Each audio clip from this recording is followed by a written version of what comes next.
Tá gravando? Tá gravando? Ai, caralho, agora, hein? Meu Deus.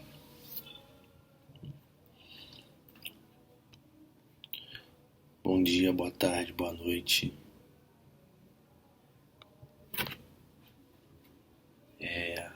Esse vídeo se trata de uma apresentação sobre o conteúdo de uma aula, de uma videoaula.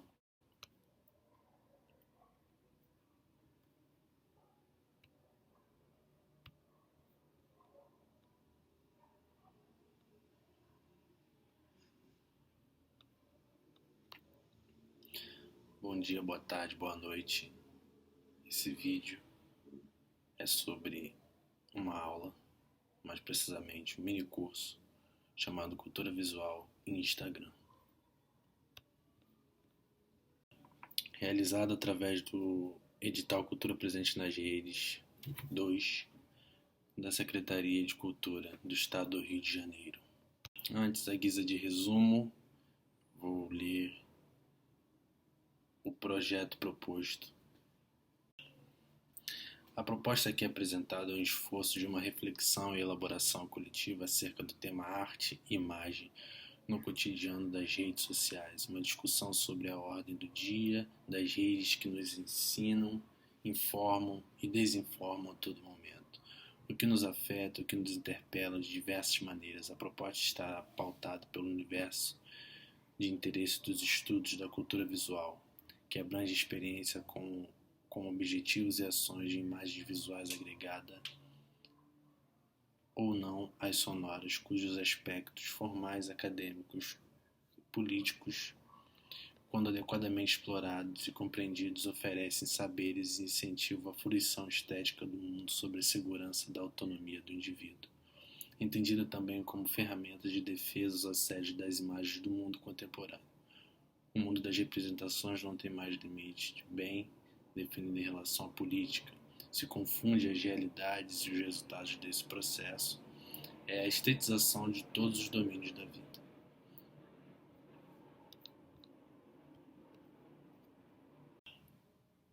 Este trabalho pretende a reflexão sobre o tema das imagens e suas atribuições na atualidade, pensando os espaços-tempos de representação do mundo e da autorrepresentação sugerida pelas plataformas digitais, mais precisamente o Instagram.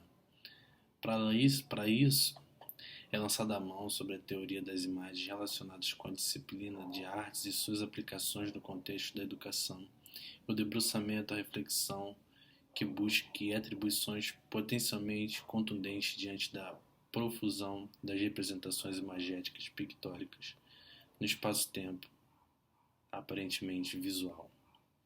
Para tal proposta, é importante entendermos mesmo a empreitada intelectual como uma proposta, visto que saberes se encontram em constantes ramificações, modificações, dilatações e dilatações. Afirmações estão mais ligadas ao compromisso ético da autoria do que uma suposta verdade de uma ideia. Então apostamos em algumas possibilidades teóricas para a abordagem das imagens e da representação de si e dos seus mundos. A representação pictórica, visual, artística, com A maiúsculo, pertinente à história da arte e suas definições, aquilo que é próprio da história da arte e o que não é próprio da história da arte. A cultura visual como possibilidade de pensar o mundo visual, das imagens agregadas, alegres e tristes, feias e bonitas, todas elas, as imagens pertencentes à história das imagens, da história da arte, e as que não pertencem, mas estão inseridas dentro de um contexto simbólico de pertinência bastante significativas para determinados grupos das sociedades. Está no escopo dessa reflexão as imagens que são produzidas pelo Instagram, mais especificamente uma reflexão sobre as selfies. Começamos por pensar o que é uma imagem, o que isso consiste em ampliação na reflexão sobre a criação de si. Precisaríamos de muitos outros textos e cursos para esmiuçar cada termo aqui apresentado. Contudo, Seguimos uma bibliografia que ao final vai estar disponível nos créditos. De antemão podemos dizer que imagens são o construto de uma elaboração simbólica inerente à vida do ser humano, pelo menos como a compreendemos hoje. Imagine representar sem imagens. Imagine um mundo sem imagens. Imagine imaginar sem imagem. O que parece ser impossível. Existem muitos tipos de imagens no mundo, como imagem visual, imagem sonora, imagem imaginada. Vivemos num mundo de imagens, dos que vêm aos que veem parcialmente, aos que não veem, das imagens que são visíveis e as invisíveis. Todo mundo criado pelos humanos precisou ser vislumbrado através de imagens da imaginação. Antes de tudo, imaginamos. Antes de tudo, produzimos imagens. A primeira abordagem que sugerimos aqui é a da imagem situada dentro do pensamento das teorias do imaginário, aquela proposta por Gilberto Durand, ou para ser mais honesto, a abordagem do termo imagem no significado que toca a abordagem à beira do que vem a ser o oceano das teorias do imaginário. A estrutura antropológica do imaginário, ou melhor dizendo, aborda dentro das possibilidades o que as imagens podem supor ou suspeitar do imaginário. A produção de imagem nessas primeiras abordagens está atrelada à produção simbólica de valores culturais que perpetuam e alicerçam a passagem da humanidade no universo e estabelece possibilidades de êxito em suas existências através da linguagem e seus sistemas simbólicos. A linguagem é um sistema simbólico e recurso de comunicação própria da humanidade que partindo da forma oral, auditiva, gestual de representação, criou também formas de registro, recuperação e transmissão de informações e saberes. Esse sistema estabeleceu a escrita e a leitura, entendidos aqui não somente como alfabeto gramatical, mas também como conjunto de recursos que são utilizados na produção das imagens e outros símbolos que significam coisas para determinados grupos diversos. As imagens dentro do contexto da linguagem, sendo substrato do vasto imaginário, é o termo que definimos para significar aquilo que representamos e produzimos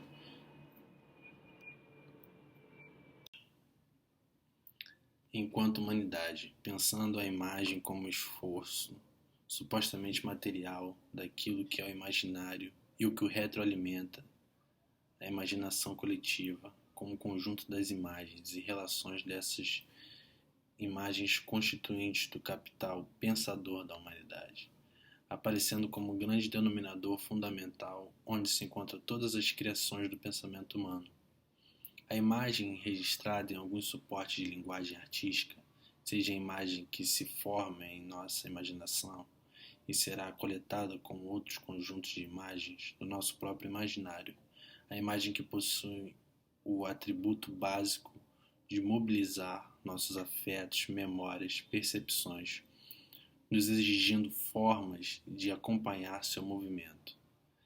É a partir desse conjunto corporal que gera nossas imagens e os conjuntos de símbolos atrelados a ela, o que possibilitam a criação antes da reinvenção da roda, alimentando a existência humana de um vislumbre criativo potencialmente vital do imaginário, a despeito de uma dramática finitude da vida. Assim podemos dizer que imagem se inscreve no corpo e é ela mesma sua própria carne.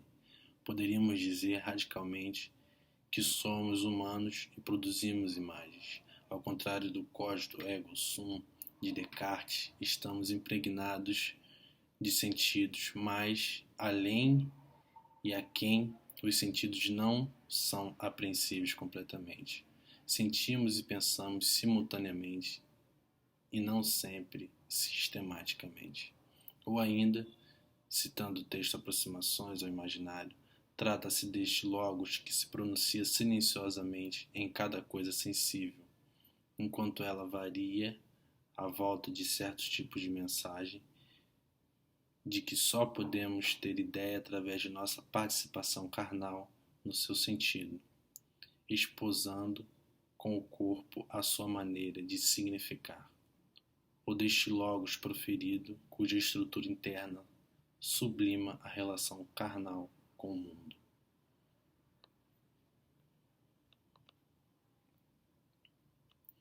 Existem certas abordagens de imagens bastante estabelecidas na história da humanidade, como aquelas imagens ligadas ao acervo simbólico, hegemônico, quase ortodoxo da história da arte.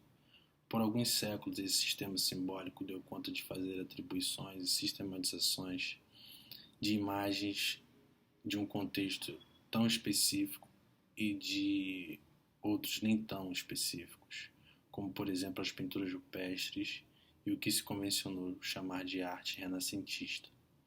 Dois exemplos diversos de uma mesma coisa, representação imagéticas, pictóricas.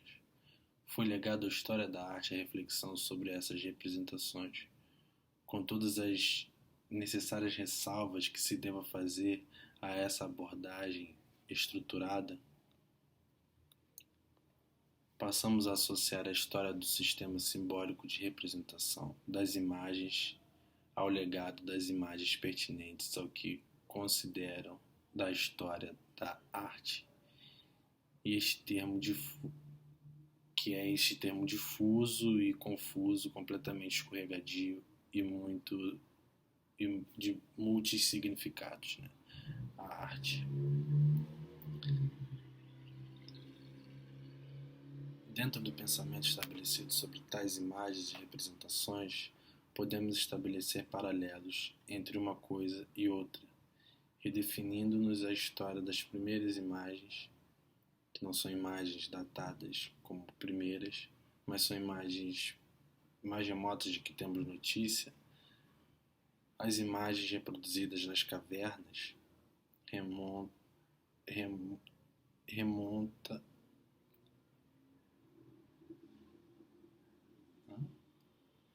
Caralho, tô confuso. Referindo-nos à história das primeiras imagens, que não são imagens datadas como primeiras, mas são as imagens mais remotas de que temos notícias, as imagens reproduzidas nas cavernas remotas do tempo, as imagens rupestres, as primeiras imagens, remontam à origem da imaginação e da criação simbólica de uma linguagem complexa e elaborada. O homem cria-se de boca a ouvido. A boca vai nomear aquilo que quer ver, aquilo que o trouxe ao mundo.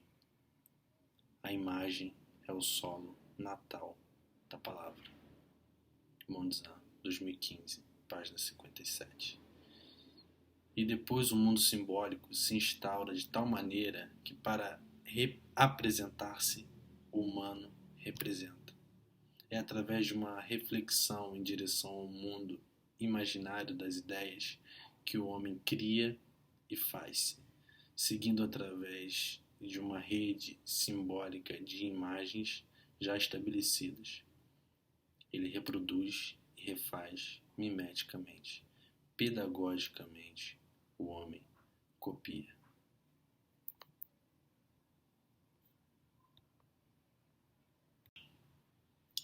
Esse trabalho tá quase uma performance. Eu tô deixando. Vai ser assim, de uma vez. Caramba.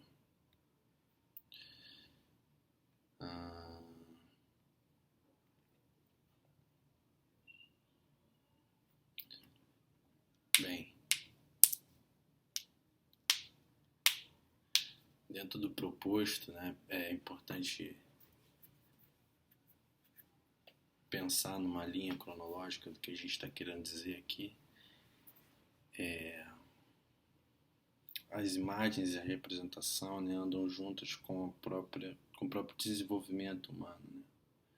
e a repetição através das imagens que são produzidas através de um escopo imaginal, do imaginário coletivo, né? Dão conta de sustentar a existência coletiva humana que nos trouxe até aqui, né? A história dessas imagens está bem datada e determinada através da história da arte, né? A gente pode traçar um caminho cronológico, né, das imagens, né? O avião passando. Vou deixar tudo. Agora é questão de honra. Eu concluí esse trabalho.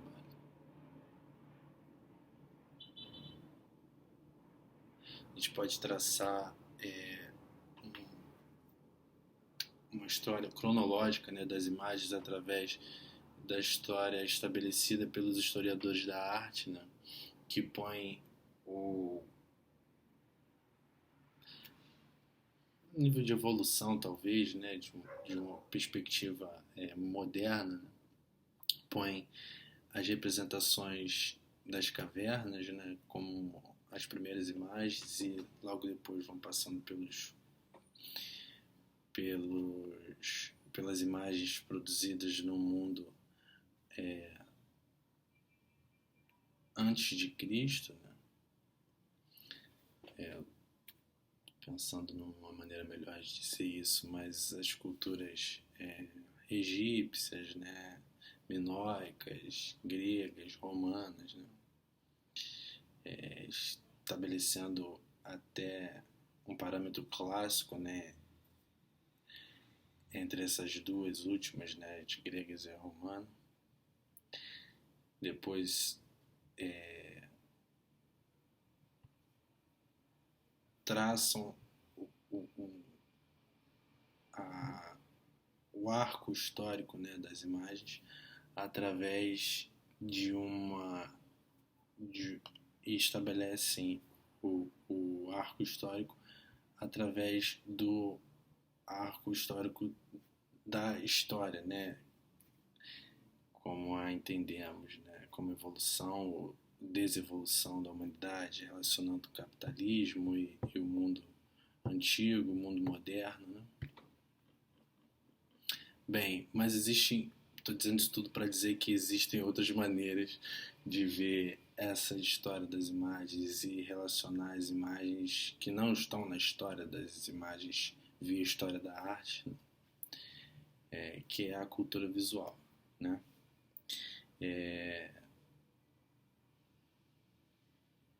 E a relevância das imagens para a cultura visual toma outros contornos, né? É preciso pensar esses valores do que está selecionado e não selecionado. Toda seleção implica numa vontade política de escolher tal coisa em detrimento da outra, né? Implica pensar essas coisas de uma maneira mais crítica, né? Então, assim dizendo, as relevâncias das imagens, né, tomam contornos definitivos para Mitchell, que no seu texto O que as imagens realmente querem, agora estou voltando para o texto que está aqui na minha tela, apontam que as mudanças mais significativas que busca para um conceito adequado de cultura visual é a ênfase no campo social do visual, nos processos cotidianos de olhar e ser olhado. Esse é o momento presente, talvez, das imagens no mundo, né? E seria este complexo campo de troca visual o elemento que constituiria predominantemente e ativamente a sociedade. Para o autor, a visão é tão importante quanto a linguagem na troca social, sem ser redutível à linguagem ou apenas ao signo. Para Mitchell, as imagens querem direitos iguais aos da linguagem e não simplesmente serem transformadas em linguagem. Não querem ser igualadas a uma história das imagens, nem levadas ao status de uma história da arte, mas serem consideradas como individualidades complexas ocupando posições de sujeitos e identidades múltiplas. E essas imagens referidas nesse momento do texto, né, que eu estou lendo e apresentando aqui, fala de imagens de uma aura outra, né? Não essa aura quase divina, né? Atribuída à história da arte, mas de uma aura ordinária, de uma coisa... A aura ordinária é quase uma incongruência, né? Mas de uma coisa que está na ordem do dia e precisa ser analisada com agudeza, porque significa muitas outras coisas, né? Podem vir a significar muitas outras coisas, porque dão atribuições a essas imagens, e essas imagens são reproduzidas de uma maneira assustadora. Um exemplo, os memes que são produzidos na internet e as imagens das super celebridades, né, do Instagram, que tem milhares de seguidores e consequentemente são vistas por milhares de pessoas simultaneamente.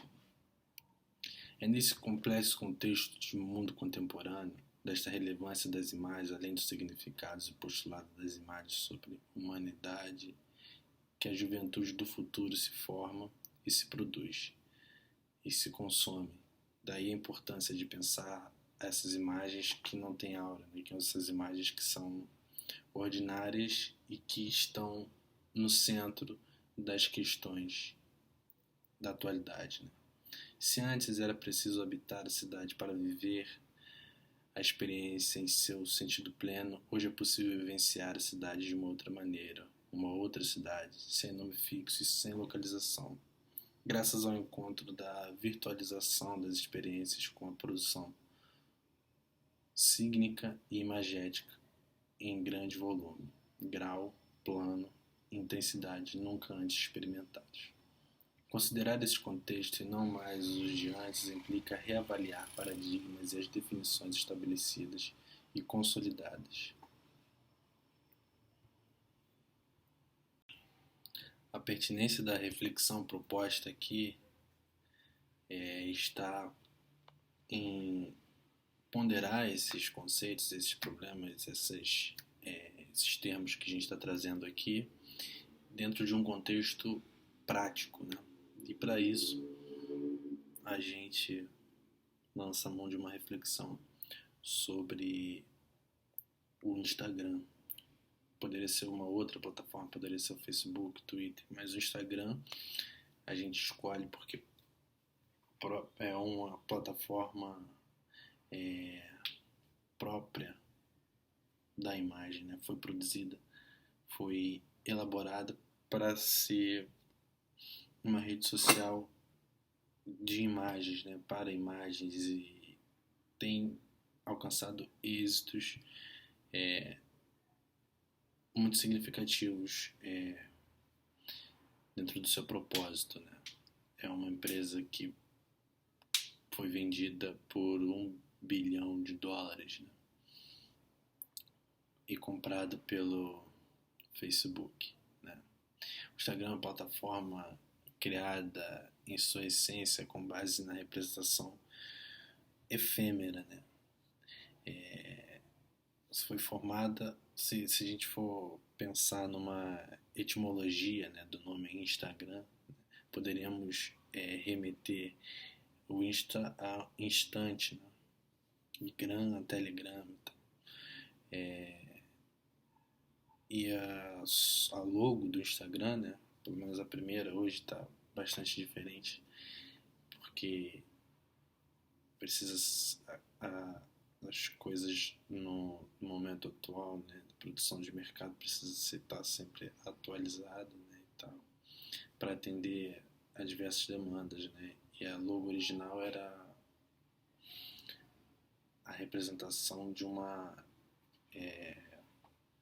Polaroid, né, que era uma máquina de fotografias instantâneas, ou seja, a sua representação comercial, né, que a marca escolheu, né, para se representar, é uma máquina de fotografias instantâneas, né?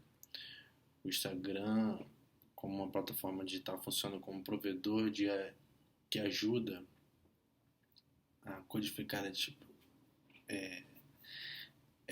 na definição própria, né, de um provedor, né?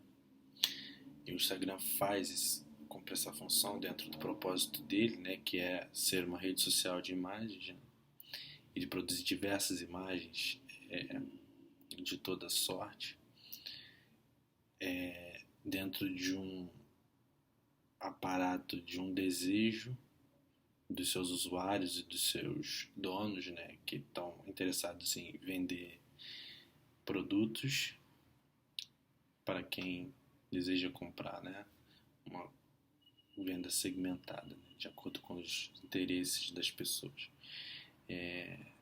O Instagram, como uma plataforma digital, funciona como um provedor que ajuda a codificar as atividades sociais em uma estrutura de computador através de códigos que se materializam em imagens, né, no caso dessa rede. Ele processa dados através de algoritmos e de protocolos formatados mediante a apresentação de suas lógicas e traduz na forma de interfaces amigáveis com configurações padrões que refletem as escolhas estratégicas dos seus proprietários, né? Os proprietários, no caso, os donos da marca, o Facebook, né? Não os usuários. Os usuários são proprietários de poucas coisas, inclusive, né? Essas plataformas têm bastante importância, né, dentro do contexto social que a gente vive atualmente, né? Isso, por um lado, ela promove algumas conexões, né, importantes mesmo entre os indivíduos e as tribos, né? Fomentam o encontro das tribos, né? Mas ao mesmo tempo produz segmentação, né? E os interesses vão ser sempre segmentados com a finalidade de produzir imagens e postagens que são direcionados para um determinado público, para uma determinada finalidade, que é vender determinado conteúdo, né? E aí, dentro desse conteúdo, tá produtos de consumo, né? Ou apenas imagens de deleite, né?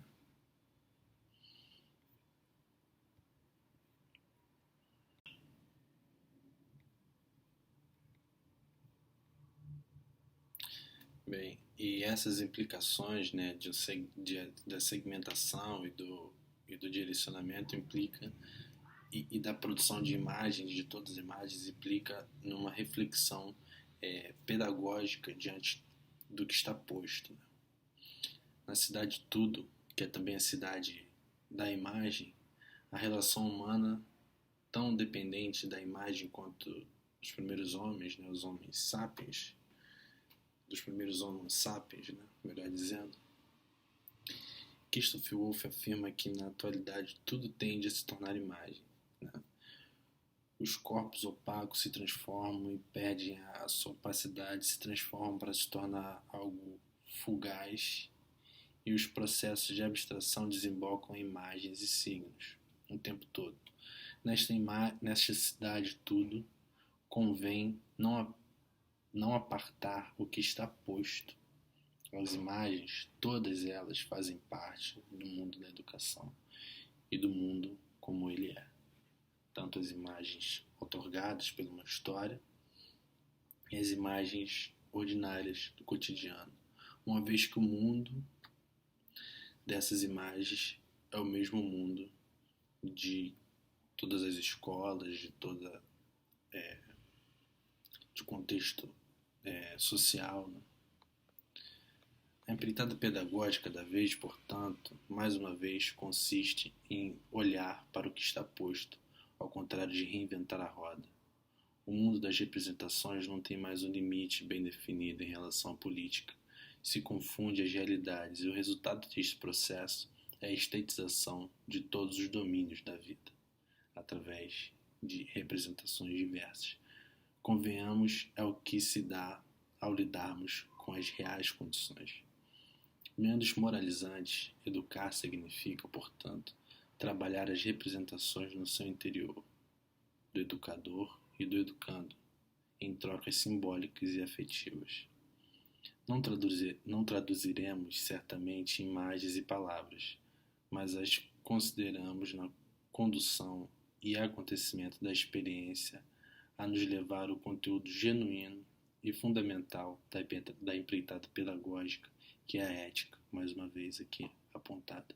Apostando num enfoque imagético e imaginal para a elucidação alcançável do mundo estetizado, reconsideramos a relevância da cultura visual em sua vocação em